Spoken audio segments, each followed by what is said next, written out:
Sophia Kane was halfway through her shift at the Grand Sterling restaurant when the little girl at table 7 began signing to her. At 28, Sophia had been working as a waitress for 5 years while slowly paying off student loans from her abandoned teaching degree. She'd left teaching after 1 year, heartbroken by budget cuts that eliminated the deaf education program she'd been hired for. Now she served overpriced meals to wealthy customers who rarely looked her in the eye, let alone acknowledged her as a person. But this little girl was different. She was perhaps 5 years old, with light brown hair pulled into pigtails, wearing a pink dress and sitting beside a man in an expensive gray suit who was deeply absorbed in paperwork. When Sophia set down the water glasses, the child looked up and carefully formed signs with her small hands. "Thank you." "You are kind." Sophia's heart stopped. Without thinking, she signed back. "You're welcome." "What's your name?" The little girl's face lit up with pure joy. Her hands flew with the excitement of someone who rarely found people who understood her language. "My name is Emma. What's yours?" "Sophia." "It's very nice to meet you, Emma."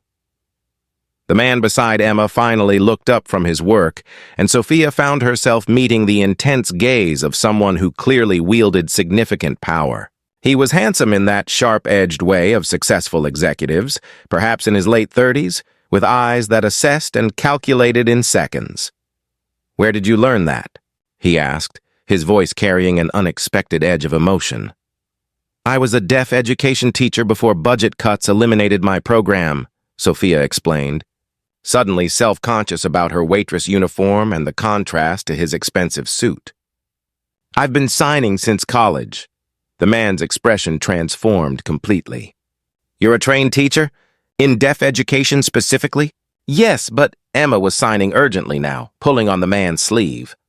Sophia watched him sign back to her, his movements fluid but clearly learned later in life rather than native. Emma signed something that made him smile sadly, then turned to Sophia with pleading eyes. "Emma wants to know if you can be her friend," he translated, though Sophia had understood Emma's signs perfectly. "She doesn't meet many people who can communicate with her directly. Most people talk around her or through me." "I would love to be your friend," Sophia signed directly to Emma, ignoring protocol about befriending customers. Some moments mattered more than rules. "I'm Nathaniel Cross," the man said, extending his hand. "Emma's father. And I have a very unusual request. Would you consider sitting with us for a few minutes? I know you're working, but I'll happily compensate your manager for the time. I need to talk to someone who understands what my daughter needs." Sophia glanced at her manager, who'd been watching the interaction with confusion. Nathaniel made a subtle gesture, and suddenly her manager was nodding enthusiastically. The power of wealth, Sophia thought, but she sat down anyway because Emma was looking at her with such hope. "Emma has been deaf since birth," Nathaniel explained, his hands automatically signing as he spoke so his daughter could follow. "I've learned ASL. We have interpreters. She goes to a specialized school. But she struggles with feeling different, isolated. Most people don't know how to interact with her, so they don't try. Then you come along and sign to her like it's the most natural thing in the world. And suddenly she's lit up in a way I haven't seen in months." Emma was signing to Sophia, telling her about school and her favorite toys and how most people looked scared or confused when she signed at them. Sophia signed back, asking questions, sharing stories about her own deaf students, making Emma giggle with exaggerated expressions that helped convey meaning. "She's happier right now than I've seen her in weeks," Nathaniel said quietly, watching his daughter. "Miss Kane, I know this is presumptuous, but I'm desperate. Emma needs someone who can communicate with her naturally, who understands deaf culture and can help her navigate a world that isn't built for her. Would you consider working for me as her companion and tutor? I'll triple whatever you make here, provide full benefits, and give you the resources to actually teach rather than just serve tables." Sophia stared at him. "You want to hire me based on a 5-minute conversation?" "I want to hire you based on the fact that my daughter is signing more in these 5 minutes than she has all week. And she's smiling genuinely for the first time since her mother left us 6 months ago." Nathaniel's voice caught slightly. "My ex-wife couldn't handle having a deaf child. She wanted Emma to get a cochlear implant, to be fixed, to be normal. I refused. I believe Emma is perfect as she is, but I also acknowledge that I'm failing to give her what she needs: connection with people who speak her language naturally, who see her deafness as a difference rather than a deficit. Emma was signing to Sophia about a book she loved, and Sophia found herself completely engaged, responding with the enthusiasm and understanding Emma clearly craved. This child was bright, funny, and starved for genuine communication. "Can I think about it?" Sophia asked. "This is a huge decision, of course. But please, at minimum, would you give me your contact information? I'd like Emma to have a friend who understands her even if you don't want the job." They exchanged information, and Sophia finished her shift in a daze. 3 days later, after researching Nathaniel Cross and discovering he was the CEO of Cross Industries and genuinely respected in business circles, she called him. "I'll take the job. But I have conditions. Emma comes first, always. I'm not your employee who happens to watch your kid. I'm her teacher, companion, and advocate. If I think something isn't in her best interest, I'll say so, regardless of your wishes. Can you accept that?" "That's exactly what I want," Nathaniel said with obvious relief. "Someone who will prioritize Emma over pleasing me." "When can you start?" Working with Emma was everything Sophia had missed about teaching. The little girl was brilliant and eager to learn, soaking up knowledge like a sponge when it was presented in ways that worked for her. They read books together in ASL, explored museums using visual learning, and gradually Emma's confidence grew. She started initiating conversations with strangers through signing, no longer trying to hide her deafness but embracing it as part of her identity. And Nathaniel, who'd hired Sophia purely for his daughter's benefit, found himself drawn to the woman who'd transformed Emma's life. He watched Sophia teach his daughter with patience and joy, saw how she advocated fiercely for Emma's needs, noticed how she lit up when Emma achieved something new.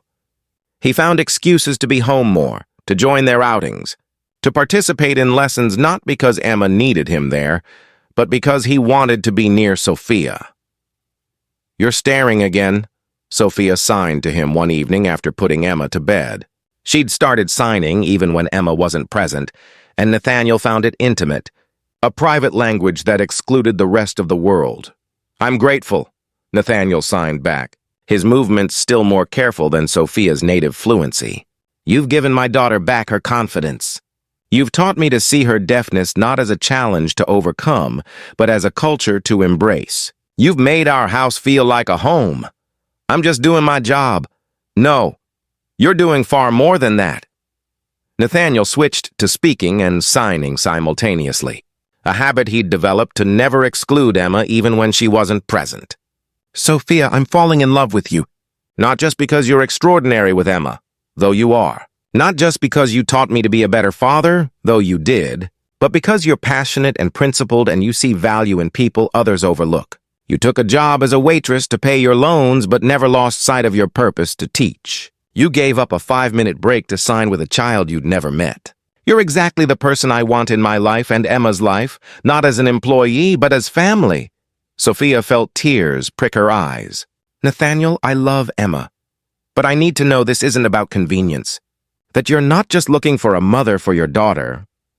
I'm looking for a partner for myself who happens to also be perfect for my daughter. There's a difference. I love you, Sophia. I love how you sign with your whole body, how you laugh when Emma makes terrible puns in ASL, how you fight with me when you think I'm wrong about Emma's needs. I love who you are, not just what you do for us." "I love you too," Sophia admitted. I tried not to. I told myself it was just attachment from working together, but it's more. You've shown me that success doesn't have to mean ruthlessness, that wealth can be used to support people rather than control them. You chose your daughter's needs over your wife's comfort. You hired me based on 5 minutes of watching me communicate with Emma. You're a better person than you give yourself credit for." They dated carefully, mindful of Emma's needs and emotions. Sophia remained Emma's teacher first, and Nathaniel's partner second. But Emma, perceptive as always, signed to them one evening, "Are you going to be my mommy? Because I really want you to be—" "You understand me." Sophia looked at Nathaniel, then signed to Emma. "Would you like that? For me to be your mommy?" Emma's enthusiastic signing needed no interpretation. "Yes! Yes! Yes!" A year after signing thank you to a waitress at a restaurant, Emma stood as flower girl at Sophia and Nathaniel's wedding, signing I love you to both of them as they exchanged vows. The ceremony was fully accessible, with ASL interpreters and visual elements that meant Emma could understand and participate completely. In his vows, Nathaniel signed and spoke simultaneously, ensuring Emma understood every word. I found Sophia because my daughter said thank you in sign language to a waitress, and that waitress signed back.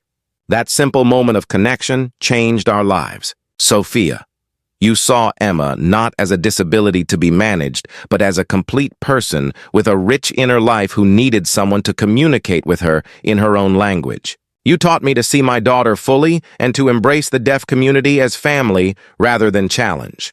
You've made me a better father and a better man. I promise to keep learning, to keep growing, and to build a life where Emma and any future children we have are celebrated for exactly who they are.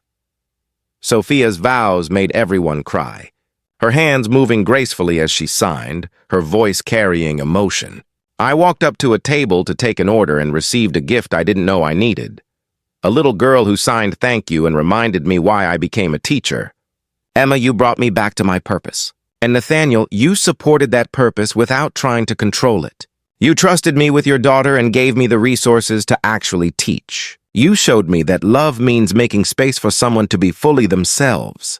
I promise to keep advocating for Emma, to keep pushing you to be better, and to build a home where deaf and hearing family members communicate with equal fluency, where difference is celebrated, and where Emma grows up knowing she's perfect exactly as she is.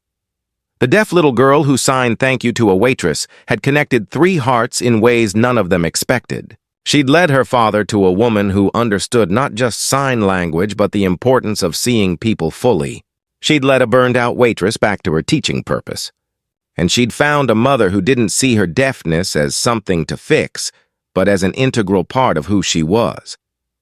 Sophia returned to teaching, opening a specialized deaf education program funded by Nathaniel's foundation. Emma grew up bilingual in ASL and English, confident in both deaf and hearing worlds. And Nathaniel learned that success meant nothing without the ability to truly communicate with the people you love.